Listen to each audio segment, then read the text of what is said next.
क्या पूरे भारत को अपनी संपत्ति घोषित कर देगा वर्फ? नमस्कार दोस्तों, आप सभी जानते हैं जिस तरीके से पिछले कुछ दिनों से बहुत तेजी से मुद्दे चल रहे हैं और उसमें वर्फ बोर्ड का एक मुद्दा आप सभी देख रहे हैं कि कभी कहीं की संपत्ति तो फिर कभी कहीं की संपत्ति पर अपना दावा ठोक दे रहा है।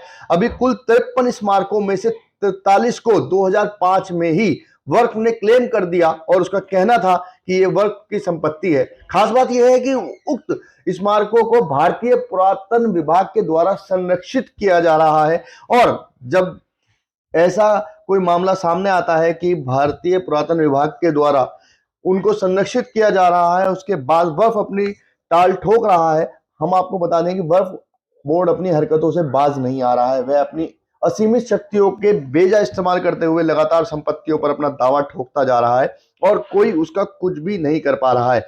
हालात ये है कि यह विश्व विरासत घोषित किए जा चुके स्मारकों को भी अपना बताने से परहेज नहीं कर रहा है। इसी क्रम में कर्नाटक में वर्फ बोर्ड द्वारा किसानों की जमीनों और गांवों पर भी अपना दावा ठोकने के बाद अब नया खुलासा हुआ है कि सूचना के अधिकार के तहत पता चला है कि वर्फ बोर्ड राज्य के 53 ऐतिहासिक स्मारकों पर अपना दावा कर रहा है। डेक्कन हेराल्ड की रिपोर्ट में कहा गया है कि उन्हें आरटीआई के जरिए पता चला है कि कम से कम 53 स्मारकों पर वर्फ बोर्ड अपना दावा कर रहा है। इन स्मारकों में कर्नाटक के प्रसिद्ध कुलबर्गी का किला, गोल गुंबद, विजयपुरा का बड़ा कमान, बीदर का किला, इब्राहिम रजा आदि हैं। कुल 53 स्मारकों में से 43 को तो 2005 में ही वर्फ बोर्ड ने क्लेम कर दिया था। उसका कहना था कि यह वर्फ की संपत्ति है। खास बात यह है कि उक्त स्मारकों को भारतीय पुरातन विभाग के द्वारा संरक्षित किया गया है। बावजूद इसके खुद को मिली असीमित शक्तियों का बेजा इस्तेमाल करते हुए वर्फ बोर्ड ने इनको अपना बताना जारी रख रखा है। आरटीआई से मिली जानकारी में केंद्र सरकार की ओर से बताया गया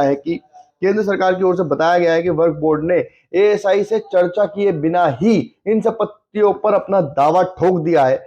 पता चला है कि पुरातन विभाग के द्वारा संरक्षित इन स्मारकों को 2005 में स्वास्थ्य व परिवार कल्याण विभाग के चीफ सेक्रेटरी और 2005 में विजयपुरा के डीसीपी व वर्फ बोर्ड के अध्यक्ष रहे मोहम्मद मोहसिन ने इन 43 साइटों को वर्फ की प्रॉपर्टी घोषित कर दिया है। हालांकि उन्हें यह जरूर पता है कि उन्होंने इसे राजस्व विभाग के द्वारा जारी किए गए गजट अधिसूचना और प्रमाणिक दस्तावेजों के आधार पर उसे ऐसा किया था।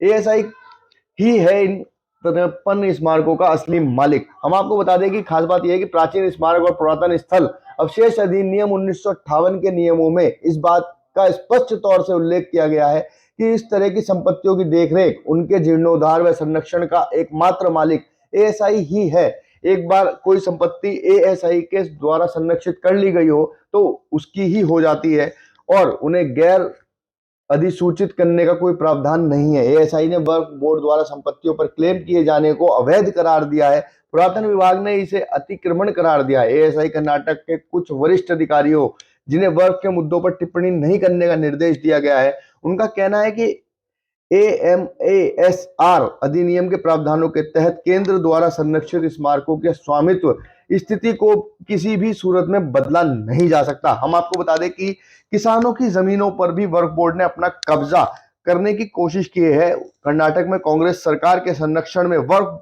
की मनमानी कुछ अधिक ही बढ़ी हुई है। इससे पहले उन्हें विजयपुरा जिले में किसानों की 1500 एकड़ जमीन पर अपना दावा ठोक दिया था। हाल ही में वर्फ के हावेरी में एक गांव में अपना दावा कर दिया है। इसके बाद भड़के लोगों ने मुस्लिम नेताओं पर हमला कर दिया है। अब देखना होगा कि किस तरीके से भारत सरकार आने वाले समय में इस वर्फ बोर्ड के कानून में चेंज जितनी जल्दी बदलाव कर सके और जो इस तरीके की हरकतें वर्फ बोर्ड के द्वारा हो रही हैं उनमें कमी कर सके। अगर आपको ये खबर अच्छी लगी हो तो हमारे चैनल को सब्सक्राइब करें, वीडियो को ज्यादा से ज्यादा शेयर करें और ऐसी खबरों के लिए हमारे साथ जुड़े रहें। धन्यवाद।